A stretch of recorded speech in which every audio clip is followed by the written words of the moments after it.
மூளை, நரம்பு, எலும்பு, தசை, மஜ்ஜை, அதாவது நியூரோலஜின்னு வச்சுக்கோங்களேன், நியூரோ ஆர்த்தோ. ஆமாம், இது சம்பந்தமான வியாதி அத்தனையும் வாதம். மூளை நரம்பில் ஏதாவது பழுது ஏற்பட்டால், எலும்பில் பழுது ஏற்பட்டால் வாதம். அப்புறம் இது வந்துட்டு மூளை நரம்பு மண்டலம்.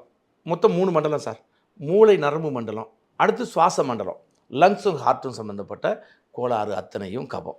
லங்ஸையும் ஹார்ட்டையும் தவிர்த்த மற்ற உள்ளுறுப்புகள் அத்தனையும் ஜீரண மண்டலம். மற்ற உள்ளுறுப்புகளில் ஏதேனும் பலகீனம் பழுது ஏற்பட்டால் இரத்த சீர்கேடு உண்டாகும். அதெல்லாம் பித்தம். அந்த வியாதியெல்லாம் பித்தம். அதாவது இங்கே பார்த்துங்களேன், இப்போ ஹார்ட்டையும் லங்ஸையும் விட்டுட்டு மற்ற உள்ளுறுப்புகளில் இப்போ லிவர் கெட்டு போச்சுன்னா மஞ்சக்கமாலை வந்துடும், பிளட்டு ரத்தம் கெட்டு போயிடும். பேங்க்ரியாஸ் கணையம் கெட்டு போச்சுன்னா இனிப்பு ஏறிடும், கிட்னி கெட்டு போச்சுன்னா உப்பு ஏறிடும். அப்போ எப்படியோ ரத்தம் கெடும். அப்போது ரத்தம் சம்மந்தமாக அந்த ஜீரண மண்டல உறுப்புகள் பழுது ஏற்பட்டால் அதெல்லாம் பித்தம். லங்ஸ்லையும் ஹார்ட்லையும் ஏற்படக்கூடிய பழுதுகள் கபம். மூளை நரம்பு மண்டலத்தில் ஏற்படக்கூடிய கோளாறுகள், எலும்பில் ஏற்படக்கூடிய கோளாறுகள் வாதம். இப்போ எந்த வியாதி சொன்னாலும் வாதமாக பித்தமாக கபமானு சொல்லிடுவீங்க, ரைட்டு. ஒருத்தர் உள்ள வர்றாரு, எனக்கு தலையை வலிக்குதுன்றாரு. இது வாதமாக பித்தமாக கபமா? இப்போ மூளையில் சளிக்கட்டி உண்டாகும். சளிக்கட்டி உண்டாகி இப்போ பிரெயின் அமுக்கும்போது அவர்களுக்கு கடும் தலைவலி இருக்கும், அது வாதம். ஹைப்பர் டென்ஷன் சொல்லுவாங்க, பிளட் ப்ரெஷர் ஹெவியாக இருந்துச்சுன்னா தலைவலி வரும், அது பித்தம். ஏன்னா ரத்தம் சார்ந்த விஷயம் இல்லை, அது பித்தம். சரி, ஜலதோஷம் பிடிச்சிக்குது, லங்ஸ் சம்மந்தமாக உள்ளது, அப்படி இருந்தாலும் தலைவலி வரும், அது கபம்.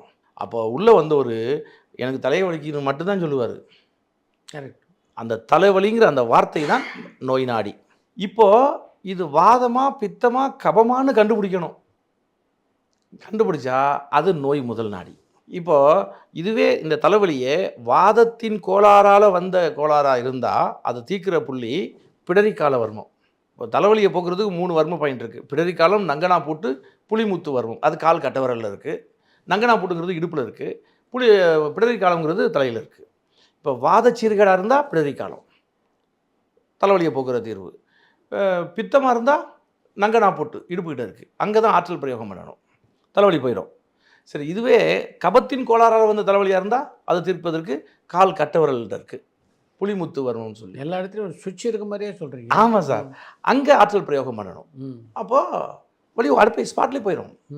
அப்போது வந்தவர் தலைவலின்னு சொன்னார், இது நோய் நாடி.